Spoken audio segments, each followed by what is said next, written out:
अस्सलामुअलैकुम। अब देखें, इस वीडियो से हम लोग अपना चैप्टर नंबर 5 स्टार्ट कर रहे हैं। हमने पिछले वीडियो के अंदर एनर्जी एनालिसिस को देखा था क्लोज सिस्टम्स के। अब इस वीडियो में हम लोग ओपन सिस्टम्स को देखेंगे। अब देखें, हमने ना पूरी एनर्जी बैलेंस की इक्वेशन हमें पता है, ठीक है। एनर्जी बैलेंस निकला इस इक्वेशन से था, ई एन माइनस ई आउट बराबर होता था डेल्टा ई के। सही है। अब देखिए, हम लोग बेशक ओपन सिस्टम पढ़ रहे हैं, मगर एक बात याद रखिएगा, इस पूरी पीडीएफ के अंदर हम लोग स्टेडी फ्लो प्रोसेस पढ़ने वाले हैं। स्टेडी फ्लो का मतलब ये जो डेल्टा ई वाली टर्म है, ये अपनी जिंदगी से आप लोग निकाल लें, बिल्कुल भूल जाएं, ये जीरो है, ठीक है। इसमें आपको कोई परेशान होने की जरूरत नहीं है। और डेल्टा ई जिसके बराबर होता था ना पिछली वीडियो के अंदर, हमने वो सारी चीजें भी नहीं देखी, ठीक है। सिंपल, अगर ये जीरो के बराबर हो गया मतलब कि आपका फ्लो सेम है, ठीक है। फ्लो में कोई चेंजिंग नहीं आई, स्टेडी फ्लो है, जो इनपुट था वही आउटपुट था। तो क्या हुआ, सिंपल ई आउट वाली टर्म दूसरी साइड पे चली जाएगी। देखें, दूसरी साइड पे चली गई तो ई एन बराबर हो गया ई आउट के। मतलब के आपका जो हीट वर्क और मास जितना एंटर हुआ, जो उसका फ्लो था एंटरिंग पर, वही लीविंग पर होगा, ठीक है। तो बेशक वो आपस में बैलेंस हो जाएगा, क्या पता ऐसा हो सकता है कि वर्क कम हो गया तो वो हीट वर्क आपस में बैलेंस हो गए, मगर आपका जो पूरा फ्लो होगा वो सेम रहेगा। सही है, ये इसका मतलब है। अब देखिए, यहाँ पे डॉट लगा हुआ है, डॉट का मतलब होता है रेट, ठीक है। अब देखें, ये हमारे पास, अगर हम देखें ई इन ई आउट हमने देखे थे पिछली वीडियो के अंदर कि हमारे पास क्यू, डब्ल्यू और मास, ये तीन चीजें होती थी जो हमारे पास एंटर हो सकती हैं। इसी तरह लीविंग पर भी हमारे पास ये तीन चीजें, क्यू मतलब कि हीट, वर्क या फिर मास, ठीक है। अब देखिए, मास में क्या क्या एंटर हो सकता है किसी भी सिस्टम के अंदर, हमें वो देखना है। मास में भी हमारे पास तीन चीजें एंटर हो सकती है किसी भी चीज के अंदर, या तो वो काइनेटिक एनर्जी हो सकती है, या तो वो पोटेंशियल एनर्जी हो सकती है, या तो वो एंथैल्पी हो सकती है। तो आपके पास ये जो ई मास वाली टर्म है ना, ई मास इन होता था यहाँ पे, और यहाँ पे होगा ई मास आउट, ठीक है। ये पिछली वीडियो का काम है। सही। अब इस वीडियो से आपको ये पता होना चाहिए कि ई मास इन बराबर होता है एम डॉट थीटा के। थीटा, अब ये थीटा कोई अलग से कोई ऐसी टर्म नहीं है। थीटा का मतलब ये है कि इस जगह पर तीन टर्म्स हैं, ठीक है। तीन टर्म्स कौन कौन सी है? एक है काइनेटिक एनर्जी, एक है पोटेंशियल एनर्जी और एक है एंथैल्पी। ये तीन चीजें एज अ मास आपके किसी भी सिस्टम में एंटर हो सकती हैं।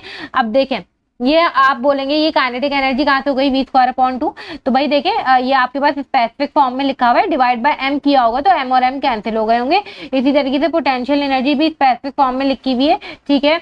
और ये हमारे पास H बराबर होता है PV प्लस का U के, तो ये फॉर्मूला लिखा हुआ है। सही है, तो ये चीज आपको पता होनी चाहिए यहाँ पे, सिंपल। अब देखें, ये हमारे पास, हमने यहाँ पे सारी चीजें पुट कर दी, ये पूरी इक्वेशन, ठीक है। और ये हमारे पास जो मास एंटर हुआ था उसे हमने m1 कह दिया, जो मास लीव किया उसे हमने m2 कह दिया, ठीक है। और ये हमारे पास पूरी इक्वेशन निकल कर आ गई। ये इक्वेशन आपकी बहुत जरूरी है। अगर आपको अभी तक कोई चीज समझ नहीं भी आई है ना, तो आप एक बात ध्यान में रखें, जब भी आपके पास 5 डिवाइसेस का जिक्र हो जाए पेपर में, अभी हम पढ़ने वाले हैं वो 5 डिवाइसेस कौन सी हैं, वो 5 डिवाइसेस में से कोई भी एक डिवाइस लिखी हुई हो, तो आपने इस इक्वेशन को याद कर लेना है। बस ये इक्वेशन आपने बिना सोचे समझे वहां पे लिख लेनी है, और कुछ नहीं होगा, ठीक है। सिंपल आपने ये चीज लिखनी है। वो 5 डिवाइसेस कौन सी है? हम लोग स्टेडी फ्लो पढ़ने वाले हैं ओपन सिस्टम का, ठीक है। तो हम लोग स्टेडी फ्लो इंजीनियरिंग डिवाइसेस पढ़ने वाले हैं, जो कि हमारे पास 5 होती है। एक होता है नोजल, ठीक है, डिफ्यूजर, कंप्रेसर, टरबाइन और थ्रॉटलिंग डिवाइस, ठीक है। ये हमारे पास 5 डिवाइसेस हैं, इनके अलग अलग फॉर्मूलाज हैं। मतलब कि जब भी आपके पास नोजल का सवाल आएगा तो आप ये फॉर्मूला यूज करोगे, डिफ्यूजर का सवाल आएगा तो ये फॉर्मूला यूज करोगे, कंप्रेसर का आएगा तो ये करोगे, टरबाइन का आएगा तो ये करोगे। अब बहुत सारे बच्चे रट्टा भी मार लेते हैं, रट्टा भी मार सकते हैं, कोई मसला नहीं है। आपको बस ये चीज ध्यान में होनी चाहिए और थोड़ा सा कॉन्सेप्ट भी क्लियर होना चाहिए, ठीक है। सिंपल, आपके पास ये इक्वेशन बनी एनर्जी बैलेंस की, जब आपने स्टेडी फ्लो रखा, जब आपने मास की टर्म्स रख दी, ठीक है। यहाँ तक बातें क्लियर है। अब देखें, आपके पास सबसे पहले नोजल और डिफ्यूजर है, ठीक है। इन दोनों में एक छोटा सा फर्क है। एक चीज ध्यान में रखें, ये ना इसका सिंबल है। नोजल को आप कैसे पहचानेंगे? इसका जो इनलेट होगा ना, ये बड़ा होगा, ठीक है। और डिफ्यूजर का जो आउटलेट होगा ना, ये बड़ा होगा। अब बड़ा है, कोई भी चीज फ्लो करेगी यहाँ से, तो उसके ऊपर ज्यादा प्रेशर होगा नहीं, तो ये मतलब कि वो आसानी से गुजर जाएगा। तो उसकी वेलोसिटी जो है ना v1, वो बहुत कम होगी, मतलब इतनी कम होगी, v2 के मुकाबले में बहुत कम होगी। ये है इसका मतलब, v2 के मुकाबले में बहुत कम होगी। जब नोजल से पानी को गुजारा जाएगा तो आखिर तक आता है तो उसकी वेलोसिटी बहुत ज्यादा बढ़ जाएगी, ठीक है। तो v1 आपका 0 के बराबर होगा तकरीबन, ठीक है। v2 से रिलेट करते हुए v2 आपका बहुत बड़ा होगा। तो आप इस फॉर्मूले में, ये जो आपके पास ऊपर ये इक्वेशन बनी है ना, ठीक है, इसमें आप v1 की जगह 0 पुट कर दें, ठीक है। और आपके पास क्यू इन क्यू आउट, अब देखें यहाँ पे आप अगर एक चीज देखें तो यहाँ पे कोई हीट का चेंज नहीं आएगा। आपने कोई भी चीज फ्लो करवाई, ऐसा नहीं होगा यहाँ पे उसकी हीट कुछ और थी, यहाँ पे कुछ हीट कुछ और हो गई, या फिर ऐसा आपने कोई वर्क भी नहीं करवाया कि आप कोई जो है ना वर्क दे रहे हैं, यहाँ से करंट दे रहे हैं, कुछ भी दे रहे हैं, कुछ नहीं हुआ, सिर्फ सिंपल फ्लो हुआ, तो ये चारों टर्म्स तो वैसे भी जीरो हो गई। अब एक बात बताएं, यहाँ पे हाइट की भी चेंजिंग नहीं आई कि यहाँ से हाइट से आया होता पानी और नीचे हाइट पे जा रहा है, ऐसी डिवाइस भी नहीं है, कोई पाइप भी नहीं लगे हुए। ठीक है, तो सिंपल आपके पास हाइट भी दोनों बराबर है, Z1 Z2। मास भी आपके पास ऐसा होगा कि यहाँ पे कोई सुराख था, आपने ज्यादा मास का पानी भेजा और बीच से वो निकल गया और फिर यहाँ पे कम आया, ऐसा भी नहीं हुआ कुछ। M1 M2 भी बराबर है, तो वो दोनों टर्म्स आपस में कैंसिल हो जाएंगी सब कुछ जब आप ये चीजें इस इक्वेशन में पुट करेंगे ना, इस इक्वेशन में, ये वाली इक्वेशन। ठीक है, तो आपके पास ये इक्वेशन निकल करके आएगी। ठीक है, इसी तरह डिफ्यूजर, डिफ्यूजर में शुरू में आपके पास इनलेट छोटा होता है, तो यहाँ पे पानी अगर आप डालेंगे तो उसका ज्यादा प्रेशर होगा, वो तेज स्पीड से जाने की कोशिश करेगा।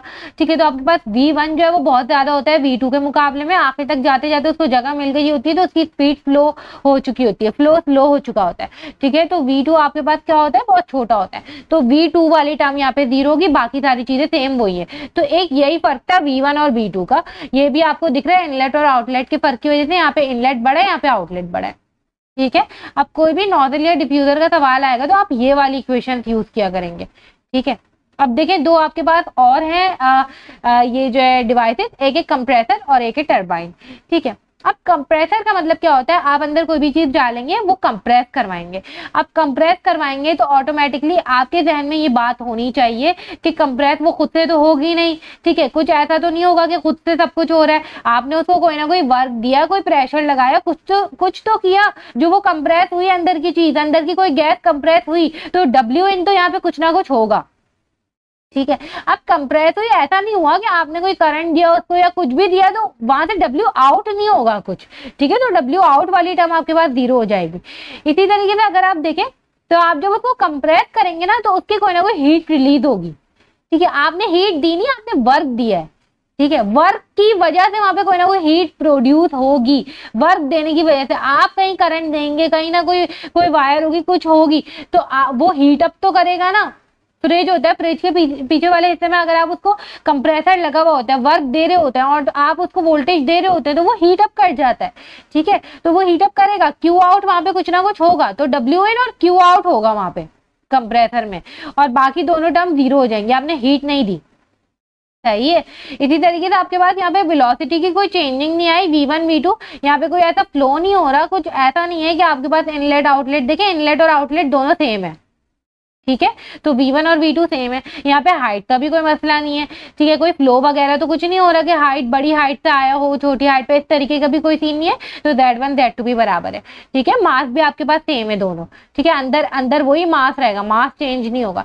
तो आप जब ये सारी चीजें ऊपर वाली इक्वेशन में पुट करेंगे ना, ये वाली इक्वेशन में, तो आपके पास ये वाली इक्वेशन निकल के आ जाएगी, ये इक्वेशन आ जाएगी। ठीक है, कंप्रेसर की। इसी तरीके से अगर आप टरबाइन देखें,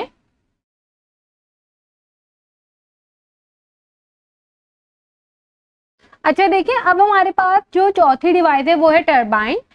टरबाइन का ये कि भाई टरबाइन एक ऐसी डिवाइस होती है कि आप उसको ना कोई एनर्जी देते हैं और वो आपको ना वर्क में कन्वर्ट करके देती है, वो ना कोई वर्क करवाती है। ठीक है, तो सिंपल आपको एक बात पता चल रही है कि वर्क मिल रहा है हमें, मतलब कि डब्ल्यू आउट है, हम वर्क दे नहीं रहे। ठीक है, डब्ल्यू आउट हमें मिलेगा और वो जो हम एनर्जी देंगे वो क्यू इन होगी, तो बाकी दोनों टर्म्स आपके पास जीरो हो जाएंगी सिंपल, और बाकी सारी चीजें वही है, सेम है। तो कंप्रेसर और टरबाइन में ये फर्क है, Q in W out W in इसका। तो आपने सिंपल वैसे ऊपर रख के इक्वेशन बना ली।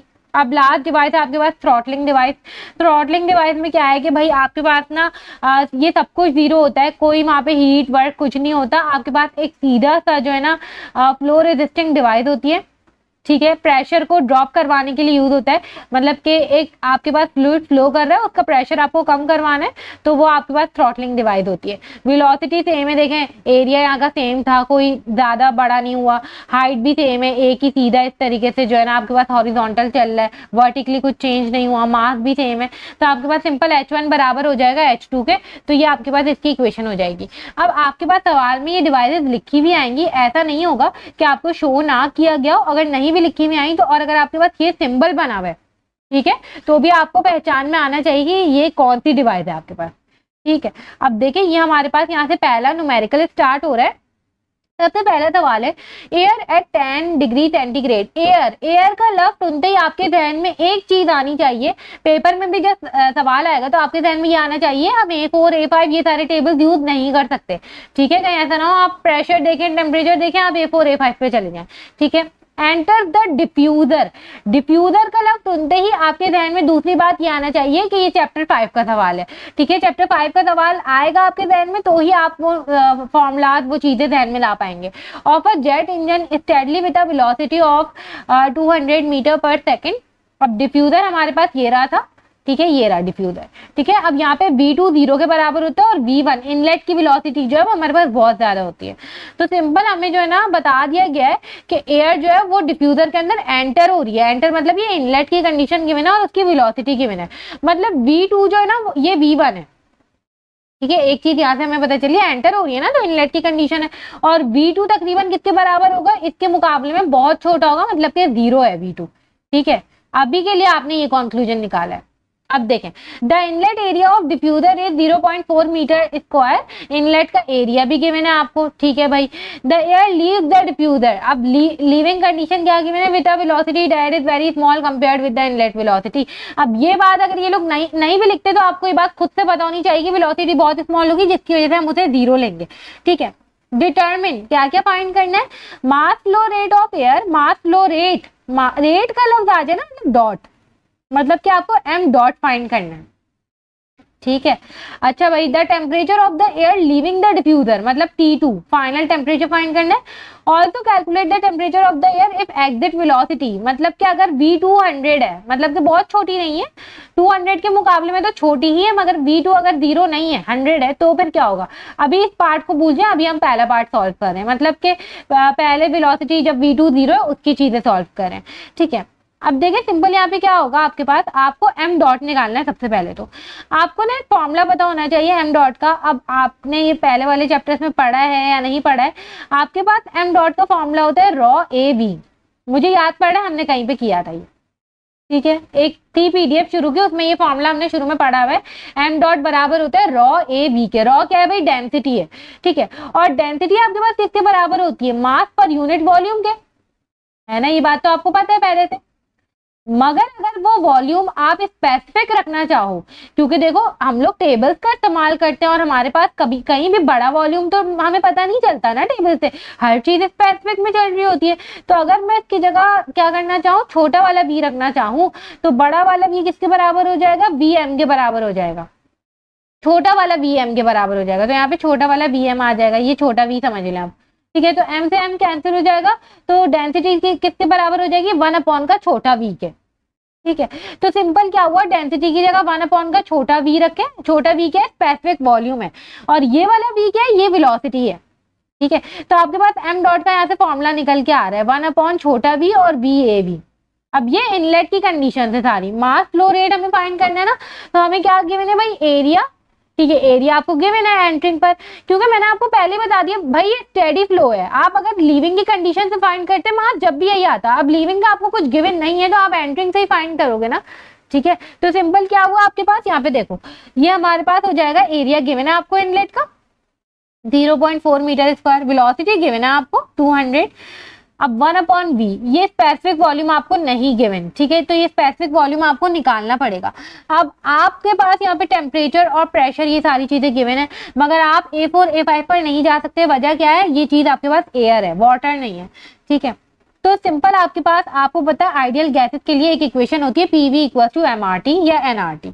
ठीक है, अब m जो है वो यहाँ से हट जाएगा, क्योंकि मैं क्या कर रही हूँ भाई, देखो PV = MRT, ये हो जाएगा M R और T।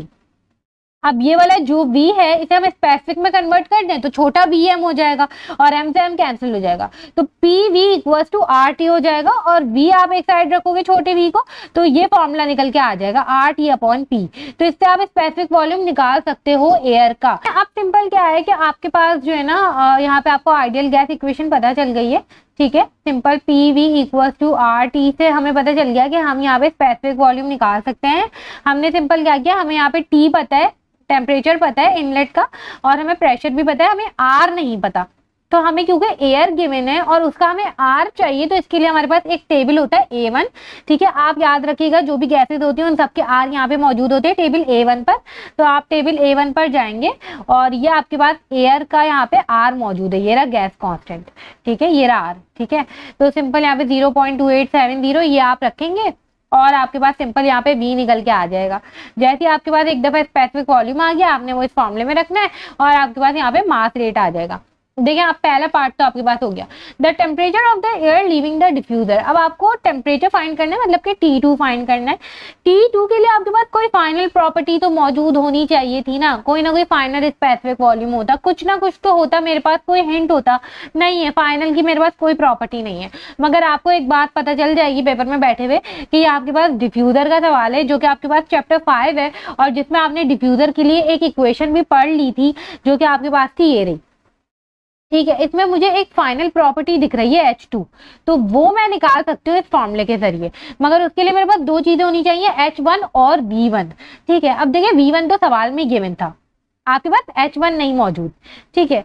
अब देखिए सिंपल आपने क्या किया, यहाँ पे इन्होंने ये E in E out पूरा लिखा है, ये किस तरीके से ये इक्वेशन निकल के आई है, ठीक है। तो ये आप लिखे ना लिखे कोई फर्क नहीं पड़ेगा। अब आप बोलेंगे यहाँ पे V2 कहाँ से आ गया, ठीक है। तो सिंपल कोई मसले की बात नहीं है, इन्होंने दूसरे में V2 जो है उसको क्या रखा हुआ है 100 लिया हुआ है, ठीक है। तो आप अगर V2 को 0 नहीं रखेंगे तो वो इक्वेशन जो है वो कुछ इस तरीके से ट्रांसफॉर्म हो जाएगी। एक ही बात है, जब आप इसको 0 रखेंगे ना तो आपके पास वो इक्वेशन निकल के आएगी, ठीक है।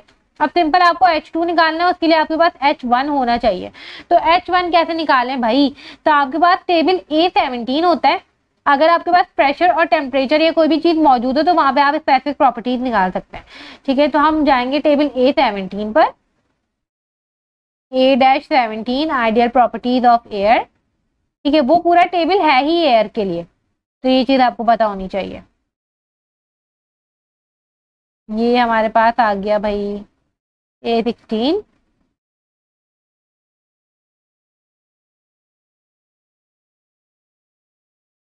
और ये A17, ठीक है। अब देखिए यहाँ पे हमारे पास टेम्परेचर मौजूद है और उस पर इंथैल्पी, प्रेशर, यू सारी जो प्रॉपर्टीज गिवन है, ठीक है। तो आपके पास टेम्परेचर मौजूद है, आप उस पर जो है ना आसानी से H निकाल सकते हैं। तो आपने H निकाल लिया, आपके पास H की वैल्यू ये आ जाएगी। सिंपल आपने उसको इस फॉर्मूले में रखना है, आपको V1 पता है, V2 पता है, ठीक है। और आपके पास जो है ना H2 निकल के आ गया। आपके पास एक दफा H2 आ गया तो वापस इसी टेबल से आप टेम्परेचर निकाल लेंगे। पहले आपने टेम्परेचर से H निकाला, अब आपके पास जब फाइनल H आ गया तो उससे आप टेम्परेचर T2 निकाल लेंगे फाइनल स्टेट का, ठीक है। इस तरीके से करके अब यहाँ पे ना बच्चे कंफ्यूज होते हैं एक चीज में, ये चीज, ठीक है।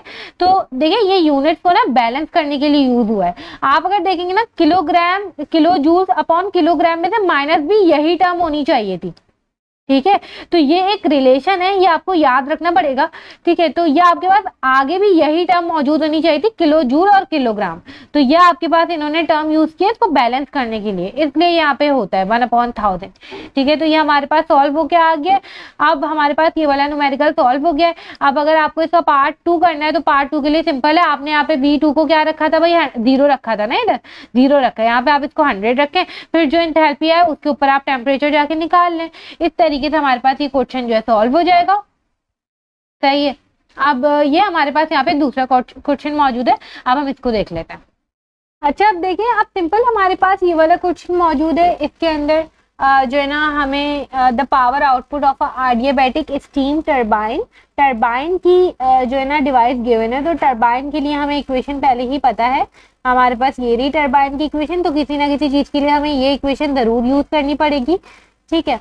अब देखिए सिंपल यहाँ पे क्या लिखा हुआ है, हमारे पास यहाँ पे मौजूद है कि पावर आउटपुट ये है उसका, ठीक है। इनलेट और एग्जिट कंडीशंस आपको गिवन है, सही है। और यहाँ पे एक और चीज है, स्टीम है, मतलब कोई गैस वगैरह तो है नहीं है कोई अलग सी, स्टीम पानी होता है।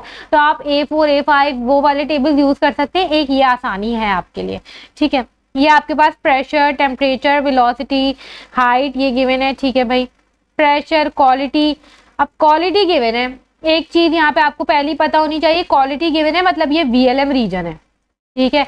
और इसकी आपको स्टेट नहीं पता, इनलेट की स्टेट नहीं पता, मगर आपको प्रेशर और टेम्परेचर जरूर गिवन है। आप या तो A4 पर जाएंगे या तो आप A5 पे जाएंगे और पी सेट और टी सेट वाले मेथड से, जो कि हमने पिछली वीडियो में भी डिस्कस किया था, ठीक है, उस मेथड से आप लोग इसकी स्टेट पता लगा सकते हैं। फिर आप पता लगाएंगे आपको कौन सा टेबल यूज करना है। ठीक है, इस तरीके से यहाँ पे हो सकता है। अब देखें यहाँ पे आपको कैलकुलेट क्या करना है, values of delta H, delta के ई, डेल्टा पीई, ठीक है, और के ई पी छोटा लिखा हुआ है, मतलब ये जरूर स्पेसिफिक है, मास की टर्म यहाँ से हटा देंगे।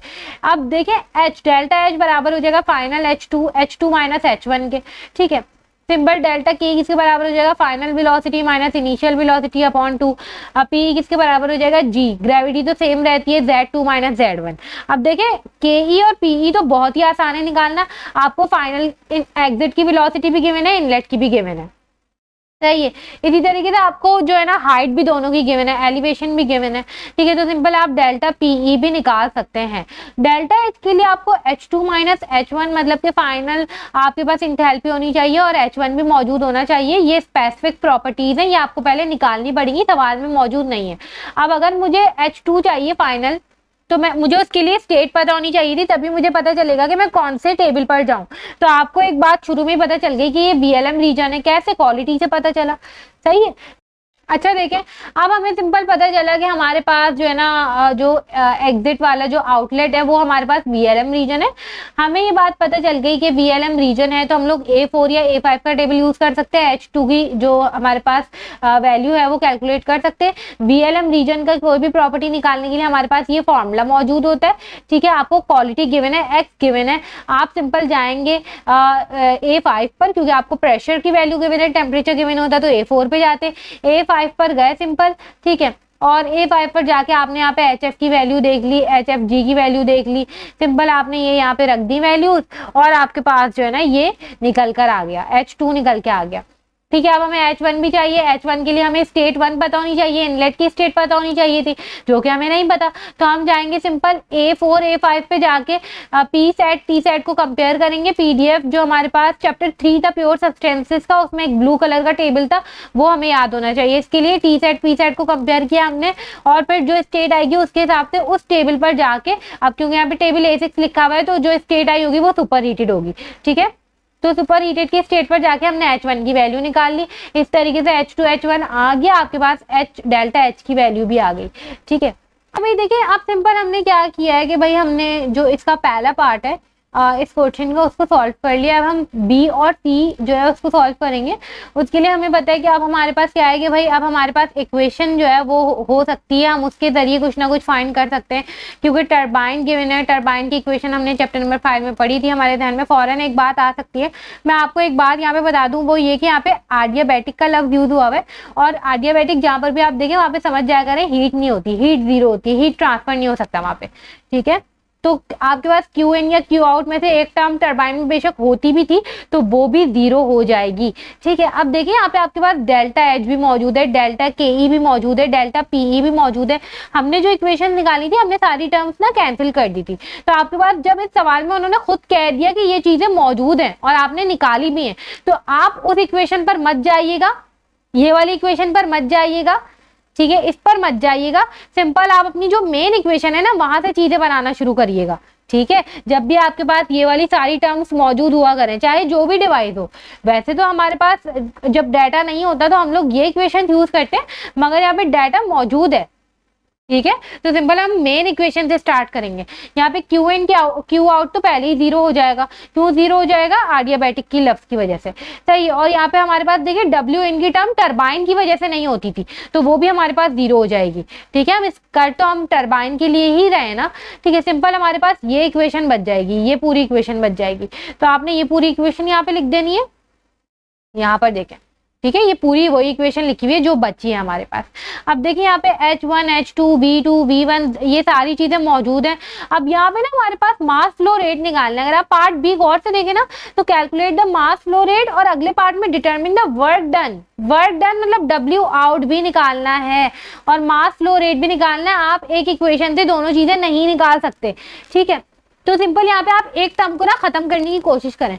अब डब्ल्यू आउट खत्म नहीं हो सकता, डब्ल्यू आउट इसलिए खत्म नहीं हो सकता, आप पूरे उसको डब्ल्यू से थोड़ी डिवाइड कराएंगे, कोई ऐसी फॉर्म होती नहीं थी इक्वेशन की, मगर आपके पास एक रेट फॉर्म, मास रेट फॉर्म होती थी, ठीक है, स्पेसिफिक रेट फॉर्म जिसे हम कहते थे, डिवाइड बाय एम और टी बी, ठीक है। तो आप पूरे को डिवाइड बाय एम करवा दें, एम डॉट से डिवाइड करवा दें, तो आपके पास एम डॉट कैंसिल हो जाएंगे, ठीक है। और ये जो डब्ल्यू आउट है ना रेट में, ये हमारे पास छोटा डब्ल्यू बन जाएगा, अगर हम देखें ये बन जाएगा हमारे पास छोटा डब्ल्यू, ठीक है। फिर आप इस पूरी इक्वेशन को अरेंज करेंगे तो आपके पास सारा डाटा मौजूद होगा, ये देखें आपके पास सारा डाटा मौजूद है, ठीक है। आपने सिर्फ इक्वेशन को अरेंज किया है, पूरी जो इक्वेशन है उसको एम डॉट से डिवाइड करवाया है।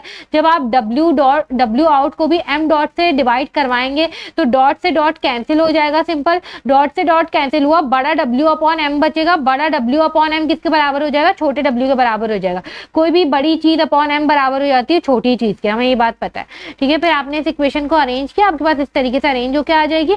आपने सारी वैल्यूज पहले ऊपर निकालनी है, डेल्टा एच, डेल्टा के, डेल्टा पी आप यहाँ पे रखेंगे, आपके पास छोटा डब्ल्यू निकल के आ जाएगा। आपने यहाँ पे पहले पार्ट सी निकाला है, सही है। अब आपके पास दूसरी चीज क्या आती है भाई, आपके पास मास फ्लो रेट निकालना था। अब मास फ्लो रेट के लिए सिंपल आप यहाँ पे निकाल सकते हैं। कैसे निकालेंगे भाई, आपने यहाँ पे इक्वेशन बनाई थी ना, ये ऊपर ही आपने देखा था, आपने जब डिवाइड कराया था W out upon m dot के, ठीक है, तो वो बराबर हो गया था छोटा डब्ल्यू आउट के। तो ये आप इक्वेशन यूज करेंगे, छोटा डब्ल्यू आउट बराबर हो जाएगा बड़े डब्ल्यू आउट अपॉन एम के, ठीक है।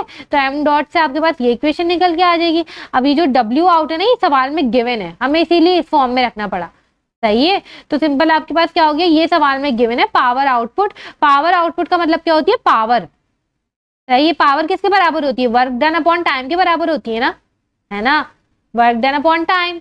और जब भी डिवाइड में टाइम आ जाए तो उसको मैं ऐसे भी लिख सकती हूँ, डब्ल्यू डॉट, बड़ा डब्ल्यू डॉट, बड़ा डब्ल्यू डॉट। तो ये वही चीज लिखी हुई है, ये असल में बड़ा डब्ल्यू डॉट गिवन था आपको सवाल में, सही है। और छोटा डब्ल्यू आपने ऊपर निकाला है, आपने इन दोनों को डिवाइड कराया, आपके पास आंसर आ गया।